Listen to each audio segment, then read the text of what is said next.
Hey guys, Dazinar here. You guys have been here with me before. We're at Halscott West entrance today. Oh, you can tell it's fall. This water level is so high. I have a recording from a couple weeks ago where I was just out walking out there and it was a thick jungle, and now it's already starting to die down. Man. So just a little vlog today. Show you guys some Halscott action. Nothing serious. I'm like brainstorming some topics to talk to you guys about. Got some global topics happening, shaking up the entire global markets, but not really wanting to talk about that right now. Let's just show you guys some really cool stuff. Now, you know, the first stop is always coming down here to the holy fucking. Usually we always go down to the water over there.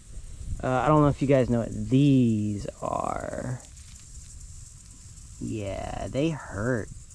They hurt a lot. So as a matter of fact, we are not walking through there because that is what we like to call suicide. Looks like there's an animal path over here because some other creatures have come to similar conclusions. Nope, nope, just flood it out. Just flood it out. We ain't going there. You know what? Might be beaten by the river and by prickly oats. Okay, so I made it past the oats. That was, ow! Made it past the oats. Did not make it past the fire ant. Whoo, man, I try and come here and show you guys how high the river gets, and like I can't even take you to the spot this time because it's so high. So hope you guys understand the river's like really high, and usually we go over there.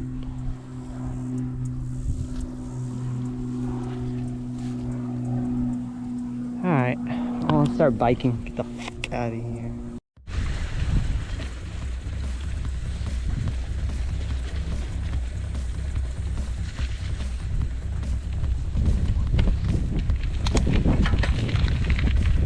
Oh, it's gonna get a little wet.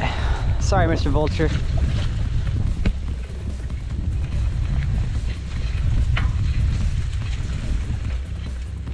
Sorry, I gotta adjust the camera, guys. Sorry. There you go. There we go.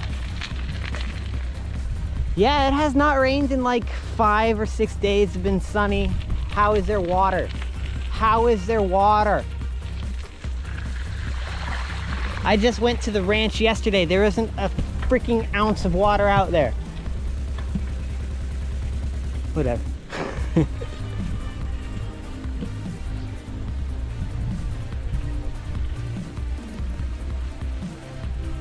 There's the floodplains over that way. Shown you guys over there many a times. I can't actually get in back there unless I have boots on. Hunting boots or wading boots. It's really thick mud and water. Check out this forest though, guys. Check out this forest.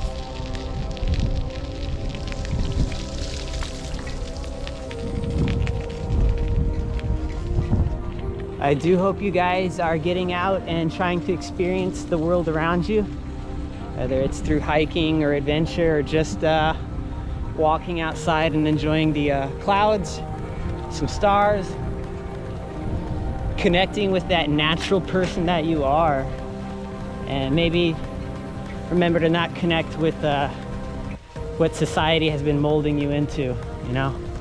It's not really our true self. Our true self is lost somewhere out here, where we came from.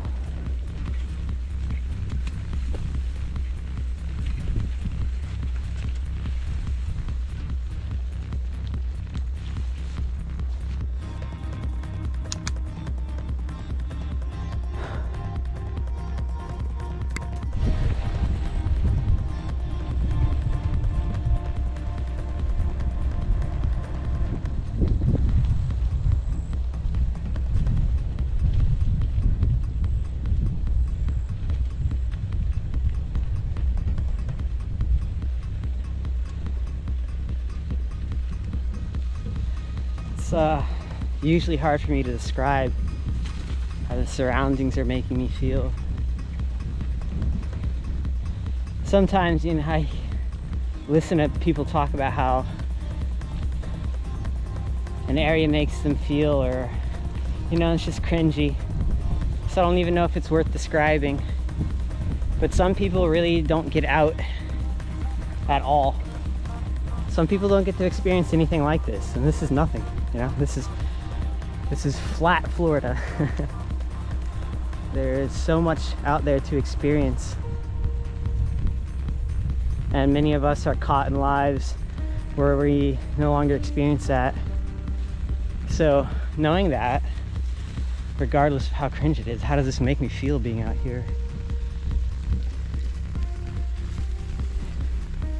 Well, I love this green.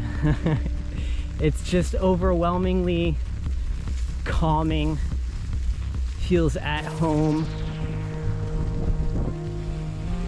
The smell of the volatiles, the trees, they give off volatiles, which are easily evaporatable natural compounds that we generally relate to as smells.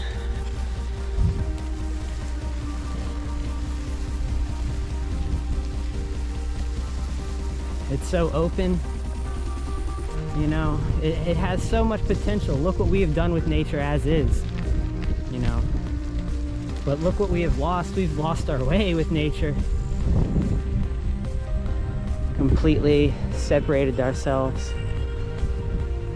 And being out, environments like this, it's almost whispering you back. Come back.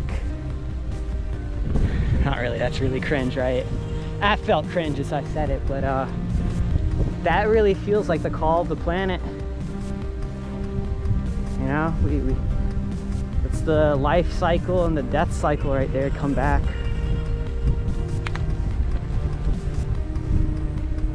I don't know, maybe I should stop rambling right now.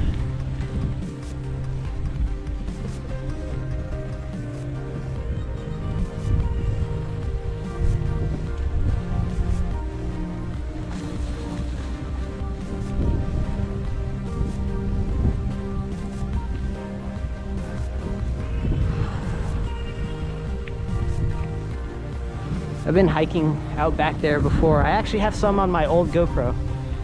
I'll get around to editing that stuff eventually. I have plenty of old content. Some interesting hikes back there. Mainly just evidence of logging and deforestation from about 120 years ago. And just the miraculousness of the forest trying to rebound after that. This road right here, this trail I'm on, used to be a railroad trail for sure. Son of a bitch. All right, guys, I'm gonna have to put the camera down so I can just speed through this. Hold on. All right, let's try this. Let's go. Ah! Holy shit, did I get wet?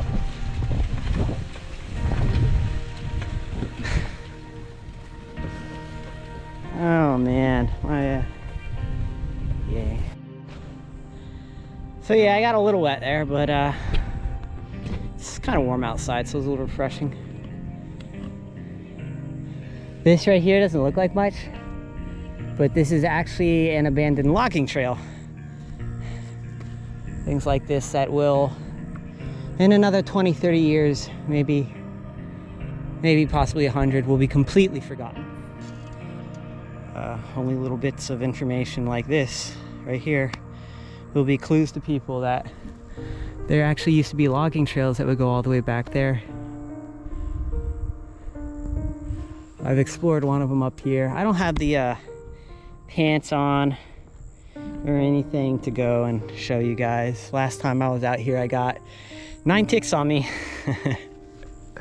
That was like half a month ago, maybe 3 weeks ago. So, not about to do that today. But yeah, bits of our history that will be completely erased. The things I'm talking about here, specifically here, I know are not very well documented, like these logging trails. I can't find records of much of the work that I believe was done mainly by prisoners and contract workers for the landowners and people who essentially built the railroads out here. They were the big market movers essentially, and everyone else kind of just worked for them, and they funneled up all the money. But they built the railroad here, and they had all the prisoners and just folks in the area that could work and would work here. It's mainly prisoners here in Florida because there's another trail right there.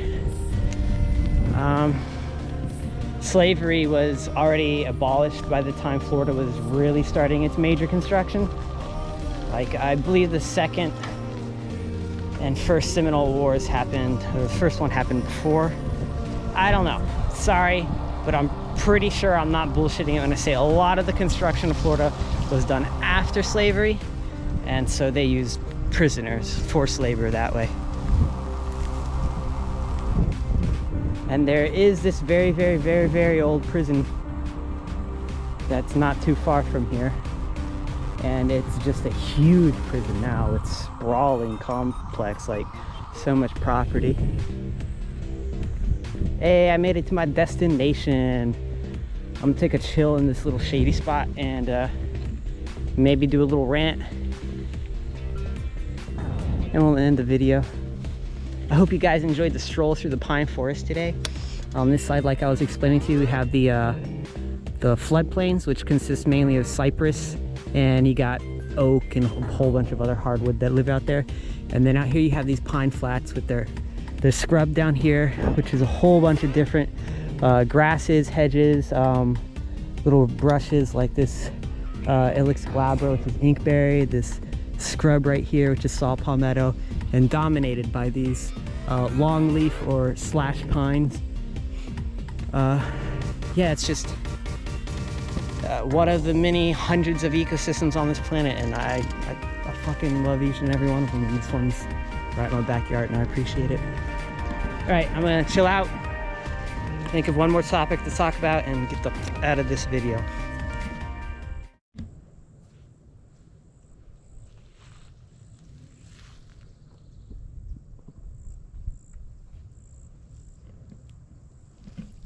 So I wasn't exactly sure what to talk about this last little rant.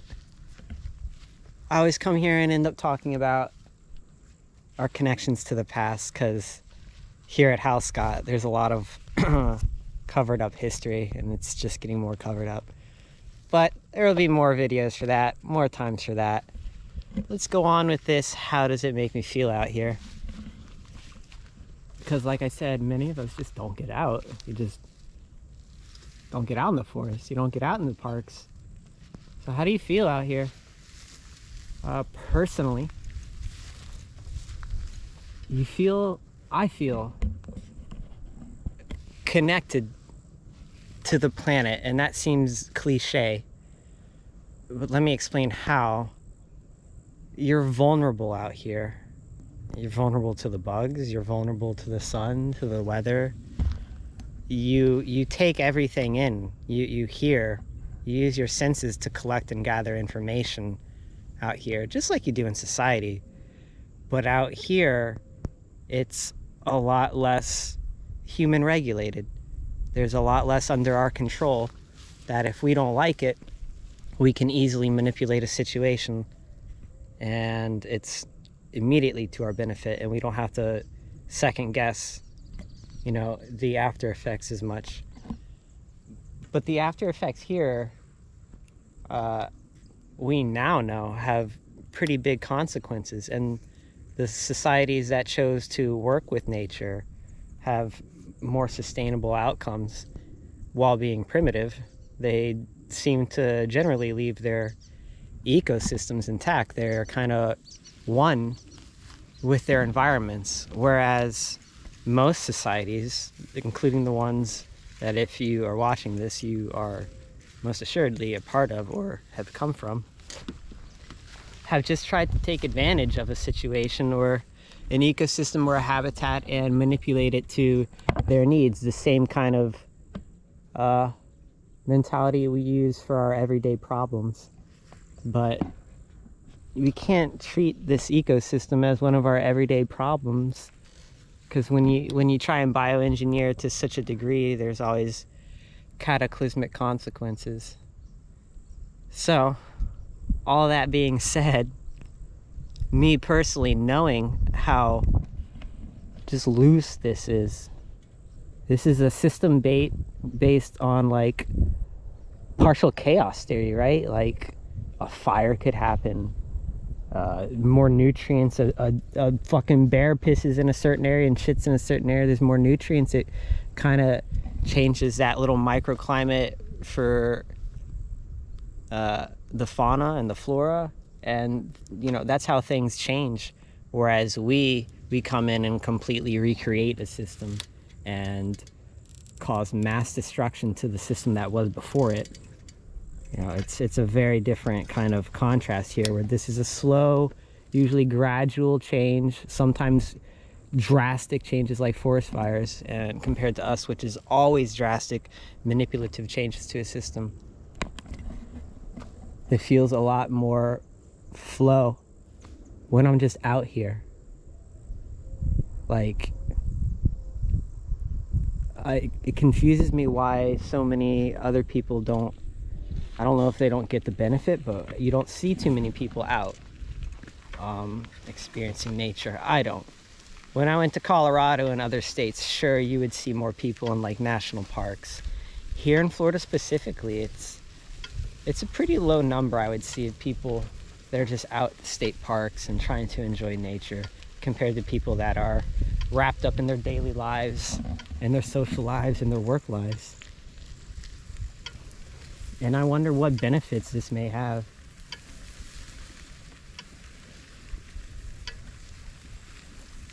I personally feel the benefits, the connection, the ease it kind of tries to help put my mind at.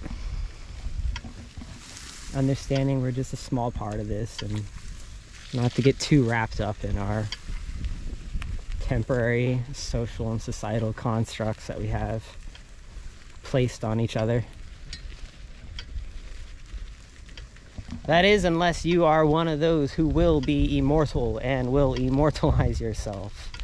I don't know if anyone has been born that will be doing that though, so not yet at least. I don't know, maybe someone born will be able to actually successfully digitize themselves before they die. So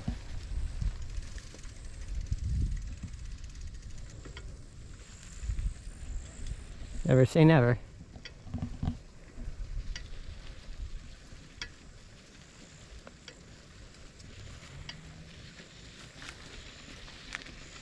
Yeah, I feel it at ease.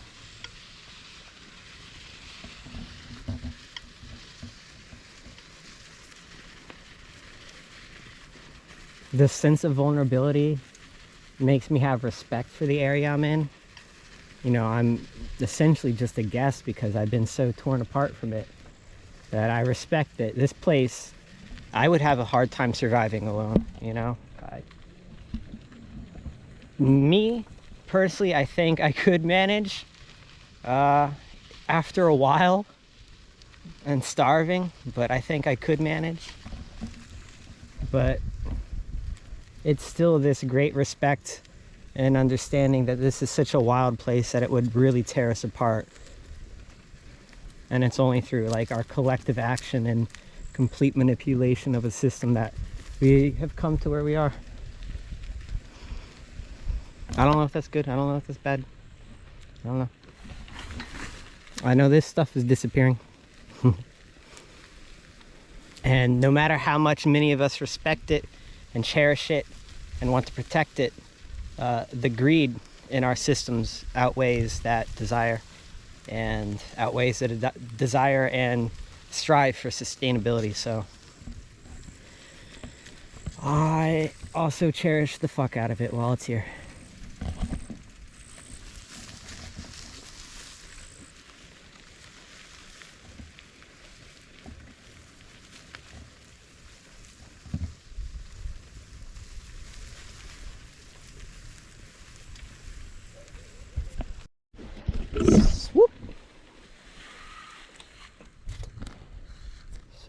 coming up on this puddle again. Yeah, dang it.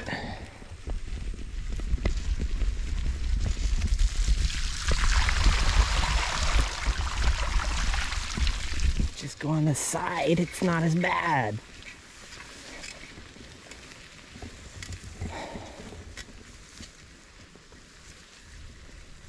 So, definitely a sense of awe and respect, a sense of being connected. The smells itself, like, just refreshing. I don't know, I can't quantify how much stress feels like it's lifted when I'm out here. But there's an ease, you know? I think that kind of ease is what a lot of us are missing in our busy lives, where we constantly keep our minds distracted and thinking from topic to topic to topic to topic to topic to topic, phone, computer, shower, laundry, text, phone, app, you know, like constantly keeping the brain busy with work. And out here, it kind of slows down, especially if you can put away your phone. Me talking to the camera doesn't necessarily help, but it helps me get these ideas out that I do think about when I'm out here. So I highly recommend you guys get out there, experience what's out there in your local area. If you have to do some traveling, maybe try and budget that into your weekly or monthly allowance, and make sure you try and get out there, because it's something many of us just don't do, and it's usually not that far away. All right, I've been rambling for how long? How long was this rant? Oh, that's right, I've been turning off the camera. Pretty sure I've been rambling for a bit today. Thank you guys for watching. Like and comment if you enjoyed the video. Please subscribe. We just passed 50, on our way to 100 with these rambling rants. I know today was kind of a boring one. It's talking about nature, but sometimes I talk about some ethics, politics, cryptocurrency, you name it. I end up talking about it eventually. So please subscribe and you will get some more content along the way. Thanks guys, bye-bye.